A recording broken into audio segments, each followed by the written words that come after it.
Welcome to another episode of Talking with Kevin and Son and People You Should Know. This episode is brought to you by RMK Productions, a division of 10 United, the podcast network.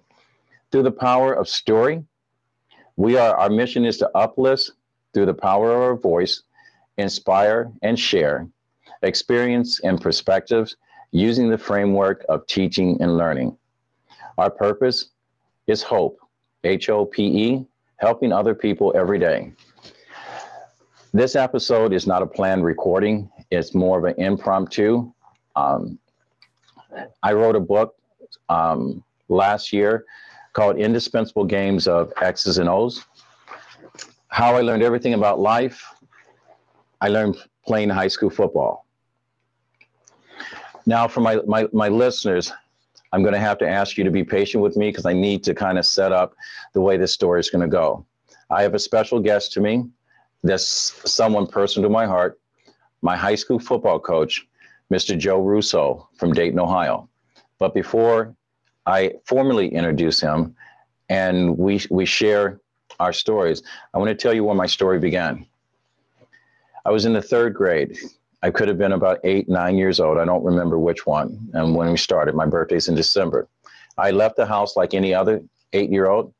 I lived a block away from my elementary school, McLemore Elementary on Hoover Avenue in Dayton, Ohio. I entered the school and my day was like any other third grader. You know, I went from one room to another classroom.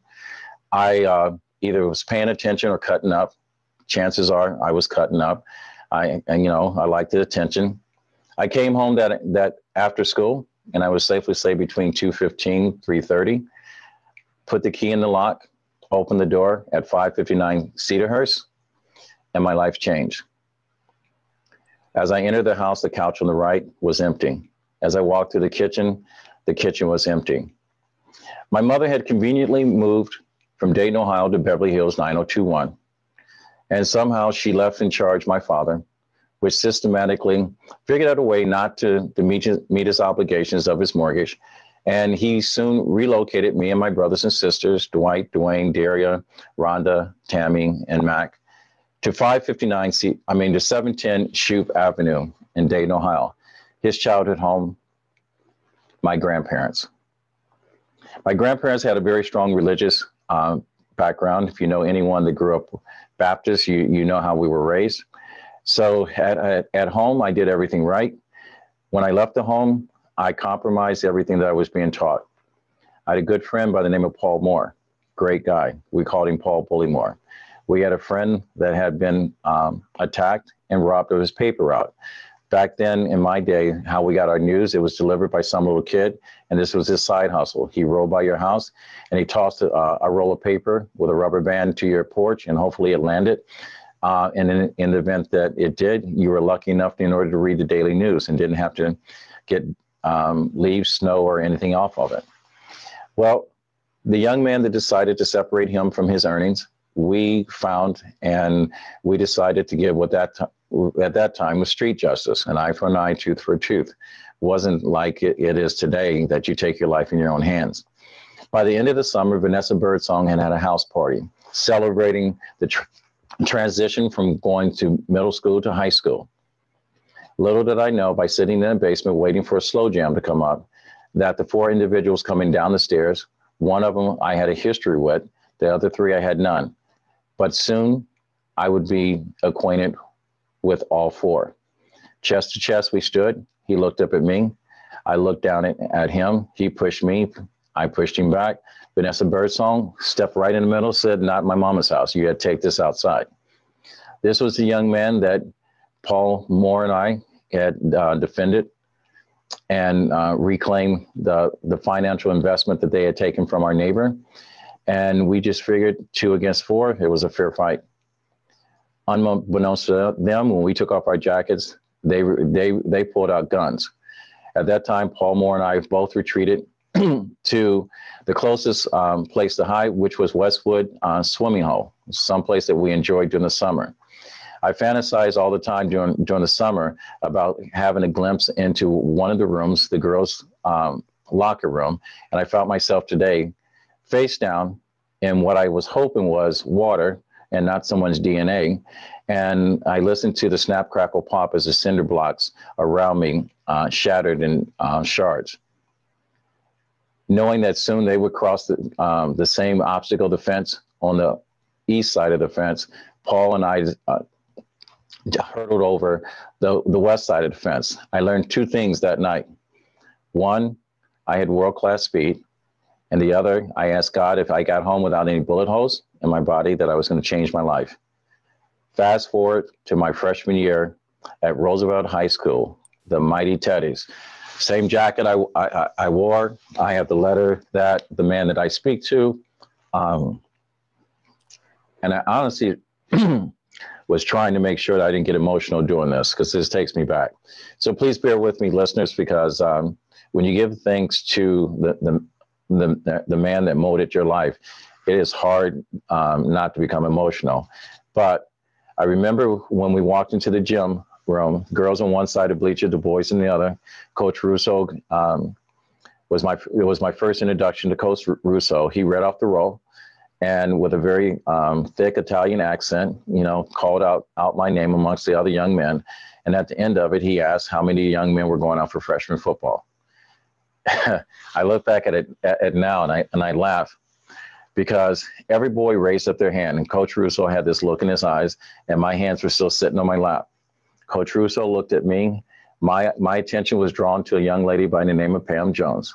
And she looked at me and goes, and this was all in my mind, Kevin, if you play football, I'm going to come and see you every day. Not knowing what I was doing and what I was committed to, I sat there and stuck out my chest. I raised up my hand. Coach Russo took my name down. 2 weeks had passed since my introduction with Coach Russo, and I came home every single day. And I told my father that when I was leaving the house after school, I was going to football practice. Did not know that one of my father's closest friends' son was on our football team, Mr. John Williams. My father offered to give me a ride to football practice, which I declined, knowing that if my father had found out I had lied to him, I was taking my life in my own hands. Told my father that I would ride. I would run down to the practice field. He says, what time you had to be there?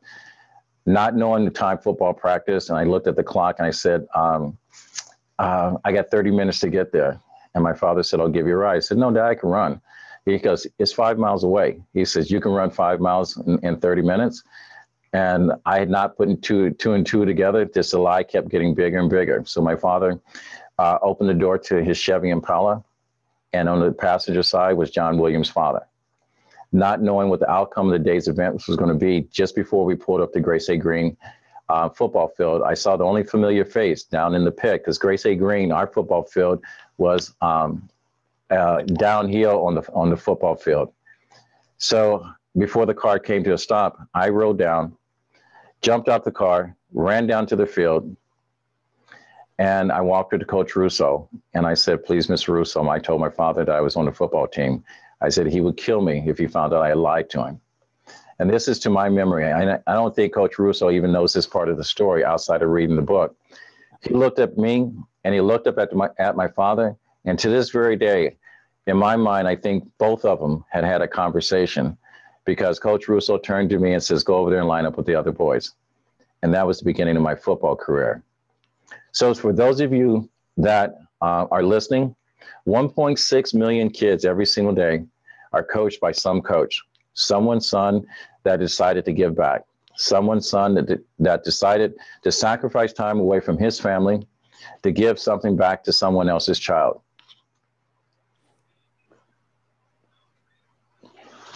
My life would not be the life that I have right now if it hadn't been for me meeting Mr. Joe Russo. So, Coach, welcome to my podcast, unscripted today, of talking with Kevin and Son, and you're just talking to Kevin. Thank you, sir. This is my tribute to you. How you doing? Excellent. That was great lead up. That was basically, there's a lot to that. That was great. Hey, Coach, you and I have talked on the phone a couple of times. I have not spoken with you, and we have not seen each other until today, but we have talked. It's been almost 50 years since my introduction in 1973. I entered the doors of Roosevelt High School. I tell people every day, even though I graduated from Dayton Roth, my heart is still more connected to Dayton Roosevelt than anything else. That institution that's on 3rd Avenue in Dayton was the largest public school, and it by far, and you and I could share this conversation, was such a unique school, and you have a lot longer history than I did.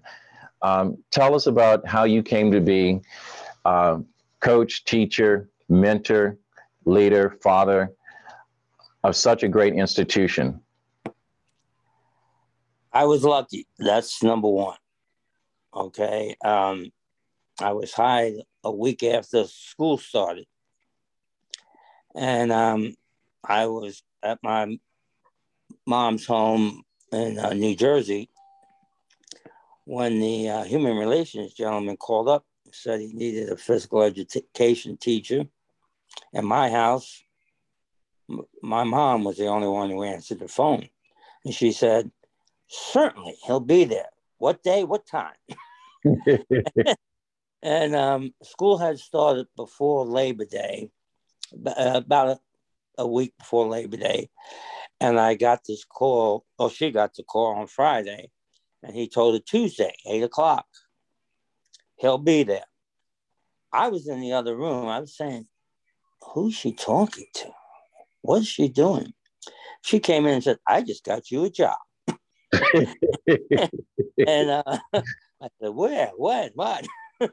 And she explained it to me. And okay, my heart was set on being a history teacher.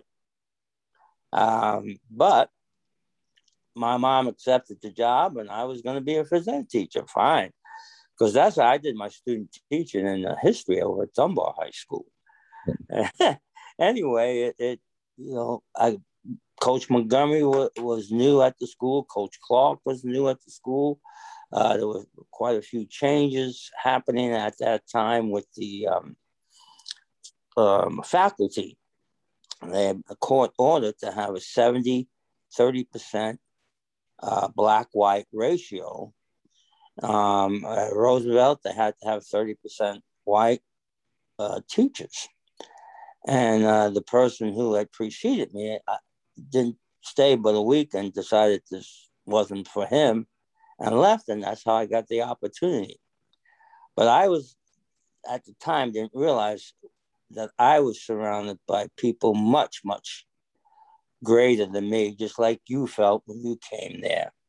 Lucinda Adams, Tom Montgomery, Tom Clemens, Grant Clark, just numerous, Mr. Stapleton, Mr. Perkins, just numerous people, Mrs. Moses, son Edwin was Olympic champion, as well as Lucinda Adams.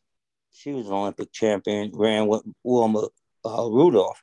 So these are great people, great individuals, just fantastic. And it was just, oh my God, they taught me more than I taught them. But one of the things I always wanted to do, like you said, I wanted to be a coach. I wanted to help kids. I grew up in the city. I grew up in Brooklyn, New York. So I understood a little bit about the toughness of the neighborhood. And it was a tough neighborhood. Just so our listeners know, Roosevelt High School is the largest city public black school in Dayton, Ohio. It was dominating. It was a force to be reckoned with. You name the sport, we dominated in the sport. Any child that had any gift, athletic ability, or talent, they came to our school. We had the largest city band there, and we had the best educators there. I'm sorry for cutting you off, but I just wanted to make sure my listeners understood the spectrum of the school we had. Oh, the people. Places are one thing, but people make the place. And that was the key to Roosevelt, the pride. The pride the students, the faculty had. I mean, I was in tears the very first pep assembly, and we only would have maybe one or two pep assemblies, I was in tears. You could feel the pride. You could feel the sense of ownership. You could feel it was just in the air, in the auditorium. It was, I went to a all-boys Catholic high school in Brooklyn, New York. We had a lot of pride. As a matter of fact, to this day, there's 12 of us that still meet, if we can, once a year. Or we all played football together. So that's, but it's the schools, though they closed it down in the early 70s, they still have a homecoming for the alumni.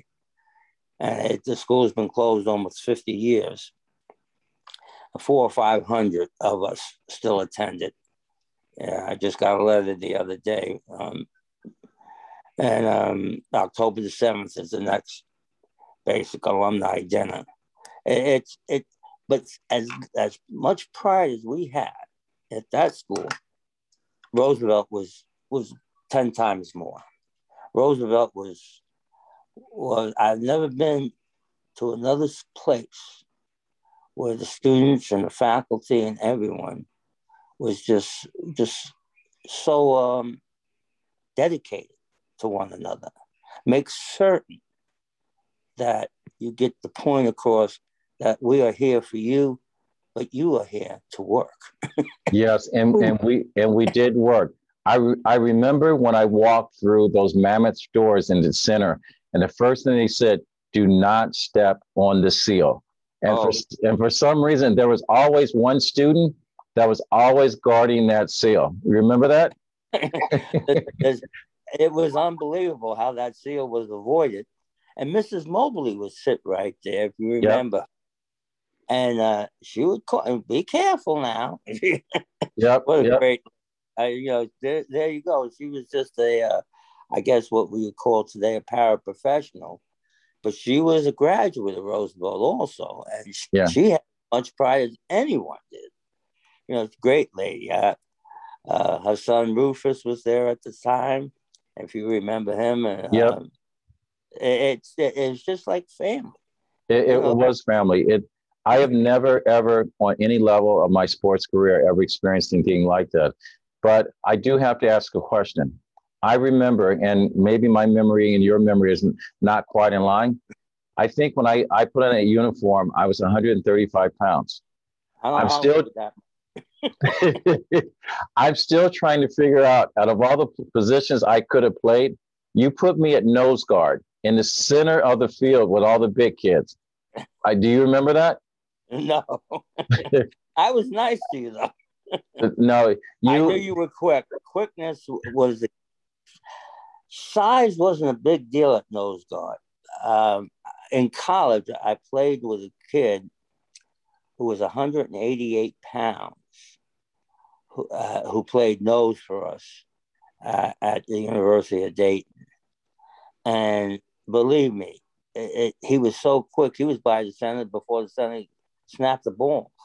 And so, boom, that's where you were going. I remember the first time I blocked a punt block, and you put your arms around me. God, this is hard for me. But I remember every single time that we had them backed up against the wall, and they were and I remember freshman year I had a couple batted down punts. I remember two that I actually caught and ran into the end zone. But I also remember looking back at it, I wasn't trying to block the ball. I remember the day that you put your arm around me. My father was not a very hands-on, touchy-feeling, but all I want to do is make you proud. Well, you've done it. That's for sure.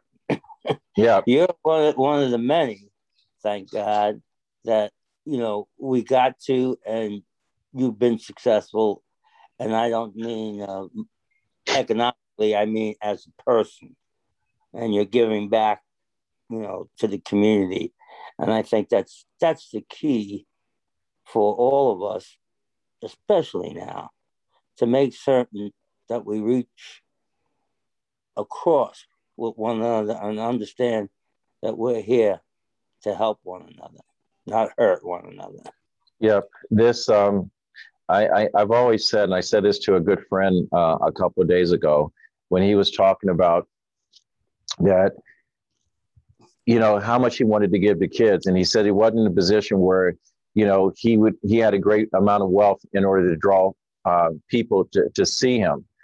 And, but he said that he had a commitment because someone like you had an impact on his life. And I waited until he paused and I said, wealth is not predicated or dictated by the amount of money you deposit into your account. Wealth is dictated by the amount that you deposit into the world. You have no idea of the impact you had on my life. I mean, I had an option to do what many people in my neighborhood were doing, taking risks and letting the system be right. But a lot of days you gave encouraging words in order that inspired me, that lifted me up, that made me feel like I belonged. I was on a team of superstars.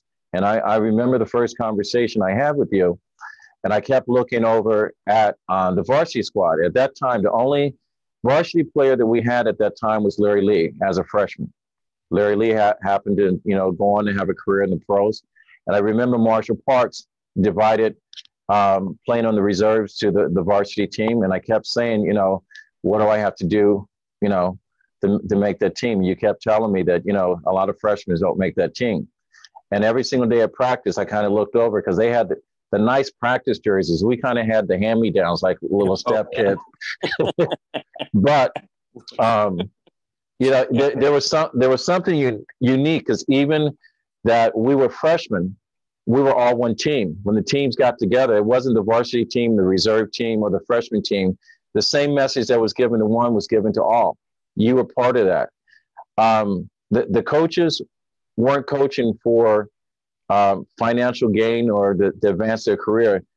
You guys had a personal connection with each and every last one of us. I remember, for the first year, I didn't know some of my team players' names because, we had Tank, we had Booty, we all had nicknames. And I just figured, I said, their parents were confused. And it wasn't until I got the name Squirrel that I realized that the nicknames were a term of endearment. Right. They're more important. Yeah. So 1973, I remember like there was no tomorrow. I remember we had a winning season and we lost one game that season. And the one day that I skipped school, and the only day I had perfect attendance all the way into my freshman year. That one day, going into my sophomore year, I decided to skip school to hang out with some chick. And I thought it was my fault when they announced that Roosevelt High School was closing. I did not know at that time why. I don't know if you got the news before, but can you share with our listeners that experience and what that call and what it meant to you that day? Well, we were told at a faculty meeting and by Mr. Webb, who was the principal, that they were closing Roosevelt. So then they would be starting integrating the east side of Dayton with the west side of Dayton, and Roosevelt had to be closed. Now, who made that decision? We weren't told, but we were, not just athletically, but in so many ways, one of the best schools in Southwest Ohio. Yes. And when they decided to close it, I think it is because Roosevelt was in the heart of the west side of Dayton. And they thought that the East Side would not want to come to Roosevelt High School. And are you being politically correct in saying the white students wouldn't come to Roosevelt High School? I don't know, the students, I wouldn't say students, because, young people can adapt and young people can do so many things.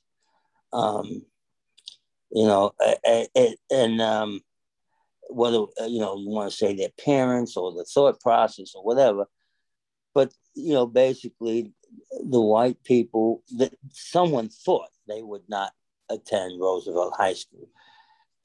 Like I said, I don't know who made that decision. And Judge Rice, who is still the federal judge here, believe it or not, was a big part of those decisions that were made to integrate the Dayton public schools and not have all black and all white schools. And I don't know the reasoning, but it was like a shock. My first year teaching at Roosevelt, in May, Mr. Webb called me in and gave me a pink slip. I was fired. But he put it on the desk, but he put his hand on it. He said, before you take this, I want you to know, don't you go anywhere, because you're going to be back here in September. He said, don't you worry about it. He said, I don't want you, don't you worry about it. And it was like, okay, I believed him. And I was back there in September. It was just something that they did so that they didn't have too many teachers, et cetera, whatever. But he promised me I'd be back, and I believed him, and I never went looking for another teaching job. And I was back there. But like I said, it was such a family. It was like, oh no, why are you doing this? The kids at Roosevelt, once they believed that you were there for them, once they trusted you, they would, there was no better kid in the world. That was the unique thing, and part of my emotional learning at Roosevelt High School, is that even though outside and in our homes we were taught to be cautious based on race, even though my family constantly told us there was a system that was working against us, that was imprisoning people of color faster than any other's traffic ticket. Never once, and I'll repeat for the third time, and I learned this from you. It's like when I'm doing public speaking, I happen to teach things in threes, and I repeat it in threes. Like, it's like the first time, no one heard it. I remember when you used to say things and then you would repeat it, and then there would be a different inflection on how you repeat it. And I used to step back and was saying, did he not think we heard it the first time? But never once that race, economics, or personal situations ever come into the conversation of who we were as a Teddy. From day one, we were not separated by anything else, but we were bonded together by being a mighty Teddy. And I remember singing that fight song every single time we got on the bus. Right. I remember the coaches singing the fight song every single time. The pride, the spirit, you remember Dougie Thomas? I remember Dougie. Yeah, and he was in that group, right? Yep. Dougie was in that group. Marshall Parks, Larry Lee, Leroy Gatewood, Buck Buchanan. Well, he was custodian at one of the schools I was at, and I said, I need a broom. I want to sweep out, back in here in the gym and stuff. Next day, he hands me a broom and says, "It's got your name on it."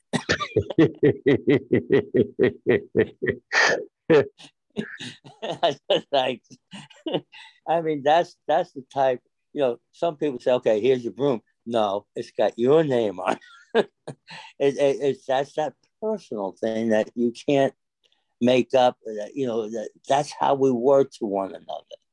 And this is just maybe 8, 9 years ago because I taught up to. I just retired in 2017. I taught for 47 years in the Dayton public schools, and you know, it's been my whole life. Yeah. Well, I want to go from the past and fast forward because today is my tribute to you. When my book was released, Indispensable Games of X's and O's, I have reached out because I wanted to duplicate and clean up my varsity jacket. And I sent the guy a copy of my book. And he turned around, he goes, "It's Coach Russo. Has he seen the book?" And I said, I don't know how to get in touch with him. You know, the last person I saw, as far as on the coaching staff, I saw Tom Montgomery before he passed. And, you know, I had introduced Tom Montgomery, Coach Clemens, to my oldest son. And he took my son aside and showed him some pictures. And he goes, you know, he says, "Your dad?" He goes, "He was fast." And he repeated it 3 times. And you know, as an adult, when you tell your kids, you always remember you were better than what you're saying. But it was confirmation that I was on the same level, just as gifted, you know, as Larry Marshall, Ludi, and all those other guys that played, Smitty. Yep. And Tom has since passed, as well as some of the other coaches and some of the many other people that were mentors and father figures in my book, a lot like you. I want to know, when you first found out I had written a book and you were in there, what was your response? I said, "This is unbelievable. Nobody's ever written a book, about their coaches." And as I went through the book, it was like reliving one of the first part of my teaching career. I mean, I started teaching at Roosevelt High School. I was 21 years old. I had some students who were 19. I mean, we could have been buddies. You were friends to many of us. I never knew you were that young. You were like a father figure to me. Well, I was a little bit older. I was about 23 when you got there.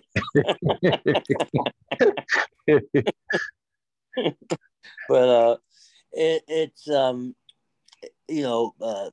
Gagliardi. You remember Big Lou? I remember Big Lou. And we had been friends in college and stuff.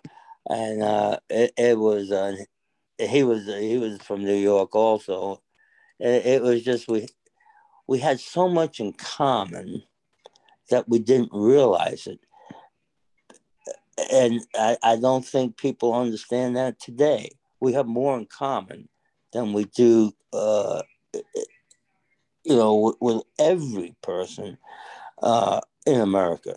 We've all she had the same beliefs. We all believe in the same things. It's just not as much opportunity for all of us. And that's where the racism and the system has got to change and give equal opportunity to everyone. And I think that's where we're at right now, correcting what needs to be corrected. Unfortunately, and of course, you don't go back and understand the 50s and 60s when I was a kid, but it's changed quite a bit since then. But it still has to continue to change. It still has to progress. And we still have to keep working in that direction. And, it's very unfortunate, but birds of a feather flock together. And we don't get to know each other. And we presume we do. And many of the things, like I said, it was an eye opener for me, though, I always had, my neighborhood in Brooklyn was mainly white, But when I went to high school, I had black students in school with me, black athletes, played with them, against them. So I went to college, so I had that little bit of experience. There's some people who don't have any of that crossover. And that's right now what's probably stopping us from progressing. We need to get to know one another. And I totally agree with you. And I'm glad you said it versus me. And I hope our listeners are listening. I say this all the time when it comes to education, especially in our current situation with emotional reasoning. We can't control our history. We can control the history that we make. And education is not designed for you to be comfortable. Education is designed for you to think. I met Coach Russo, and never once did a conversation come up between the difference between our color of our skin. We shared the same purpose for life and a passion for doing something special and being part of something that was much bigger than this picture of life. This man who I didn't know in the beginning took me under his wing, put me in a position and put me in harm's way and says, go get him. I'll let you know if you're okay when you get back. And without even uttering a word, I committed my loyalty and my friendship to him because he took care of me. That's pretty much the way the world goes. Is there anything that I wrote in this book that stood out or resonated with you that you'd like to share with the audience, our listener? Basically the concept that if you want to achieve something, the greater achievement, the harder the work. Yes. I mean, and Coach Montgomery and most of the coaches back then believed that we had to work you hard. And I remember from my high school days, you couldn't run me. I told the coach, you can't run me enough, because I wanted to achieve something. You can't, you want to run a mile? We used to run a mile with full equipment on, except for the helmet. And back then, that was pretty heavy equipment. And I came in second, right behind the guy in first, who was a track runner. And I was trying to be first, but, I was up there. That's the concept. You want something, you can work to achieve it. Now, is it going to be easy? No. It's not supposed to be easy. I used to tell my teams, practice hard.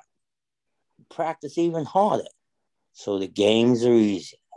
If you're practicing harder than the other team, the game will be easy. Of course, it helps if you have more talent and speed, but Well, and because of the way that you phrase that is the reason why I say indispensable games of X's and O's, because the foundation of the learning and the framework of how you molded us basically is the framework to life, and it goes onto the corporate world. It crosses over gender. There's no virtue where there's not a presence of sweat. Nothing comes easy. Life is challenging, and if you believe it, you can achieve it. It's not always factual. You've got to do the work in order to put the belief in order for the achievement to be present at the end of the day. Coach Russo, I cannot thank you enough. And I made several phone calls today to friends and says, how do I do this phone call without crying? And someone just said, be authentic. To say I love you is an understatement. To say that you are part of the reason I am who I am today, as far as my character, my work ethic, whatever, is an untruth, because you are. There are a lot of young men and a lot of young women that have never put on a uniform that will turn the pages of this book. and be able to connect. And that's the reason why I wrote it, to make a difference. But there are a lot of young men that will put on this uniform and only see the end results and not the process of how the game is played. As a coach, preparing a young man and young woman for life, what would be the advice you would give to someone's child that someone is being coached by? Remember I said 1.6 million children across this country that's being coached by someone just like you. Well, we all want to be pros. We all want to see the big ticket money and live the big dream, but that's not reality. As a coach preparing a child for life, what would be the advice you would give them, Mr. Joe Russo? Well, one, they need to develop self-discipline. That would be the very first thing. And right now, today, we are not disciplining our students in school. We're passing them on, we're moving them to the next grade level, and we're giving them things that they didn't earn. That's wrong. And we need to, a kid in the third grade who's not reading at the third grade level, going into the fourth grade, there's no way they can accomplish the fourth grade work. And especially with this pandemic that just happened, we have many more students. And reading is so important. We have to develop the discipline. We have to take that young child and say, here, this morning, we are just going to work on reading. This afternoon, we are just going to work on arithmetic. And forget the fringes. And let's do what they need. Teach them what they need to have. We're skipping over things. So first off, develop this discipline in the students. Don't just give it. We give everybody plays on the Little League and everybody gets a trophy. No, only the winners should get the trophy. You know, it's a different mindset. We don't want, that's than the way I was raised. I'm not going to say it's wrong, but I can see that it hurts in developing self-discipline. And the second thing is developing self-motivation. You motivated yourself.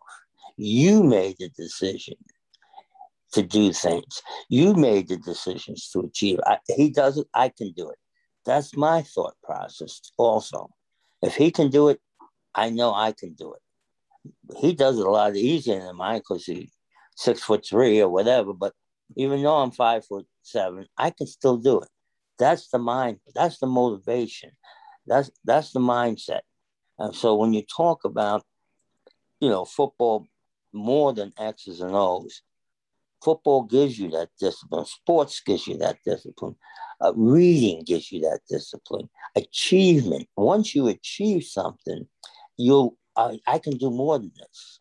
I can run 100 in 12 seconds. Well, I could maybe I could run in 11. Maybe I could break 12. That's where the athletic mind is at, and that's where our kids. That's what we have to train our young people. You can do more, and the biggest thing I think if you basically, and this is in life, you and this is Lou Holtz. This is not me. This is not my thoughts. You have to have something to do in life. You have to have something to believe in life. You have to have something to look forward to in life. And you have to have someone to love in life. And, I honestly believe, I get up every morning. I look forward to going to school. I enjoyed going to school. I like going to school more as a teacher than I did as a student. That's outrageous. Yeah. Because I had to do the work. Yep. You have to do the work. So Coach, I'm gonna say this, and to our listeners, I want you to make note of what Joe Russo from Dayton, Ohio, my high school coach, the guy that changed my life, that started my life, that pointed me in the right direction. Make notes, take notes of his closing statement. Tell your children they have to do the work. Let them understand that life is not fair. Everyone doesn't get a trophy. Don Cotton was a young man that played on our football team. And for years, I could not understand why he never made it into a game. But every single day he came to practice, never complained. And the one day he got on the kickoff team, he went in there and played like he was a starting varsity player. And we cheered him on. I hope that one day your child, your mother, your father, pays tribute to someone that has enlightened them, that has helped mold them the way Joe Russo has, and has helped educate not only on the field of play, but in the game of life. Make sure the people that are in your life, you speak to them in present tense instead of afterlife. So they'll live out the rest of their lives knowing that they made an impression that makes them unforgettable. And so with that said, Joe Russo, is there anything you'd like to leave our guests with before I sign off? Well, I'd like to thank you for having me as a guest. And I'm glad I was able to help you out. Unbeknownst to me, how much this would mean to you, but I'm great I was part of it. Thank you. Mr. Russo, today is your return on your investment, and you invested in me. I will promise you until the day I die, I will not let you down. Thank you. So with that said, if you've enjoyed this episode of Talking with Kevin today, not with Kevin and Son, please like, share, and subscribe. And realize this is an uncut version. We're not editing anything out. We're going to leave it exactly the way it is, which is the reason why, I brought back the old school jersey, Roosevelt, all day long. I don't know if you can see it. Oh, yes, yes. But I want to say to my teammates that protected me, that reached out. I want to say to my coaches that have passed on, I want to say thank you. I want to say thank you to Roosevelt High School, the institution. I also want to say that the people that made the decision to close down one of the greatest schools in Dayton, Ohio, you didn't think it through. You didn't know the impact. Because you always have to remember, it's not what you say to a person that makes a difference in this world. It's the impression you make on that person long after what you've said and you've left the room. With that said, this is another production of RMK Productions. And I would tell you to reach one, teach one, use the hashtag, find 1,000 reasons to be kind with someone. And I will say thank you, and I'll fade to black. Coach Russo, thank you for taking your time out to do this interview.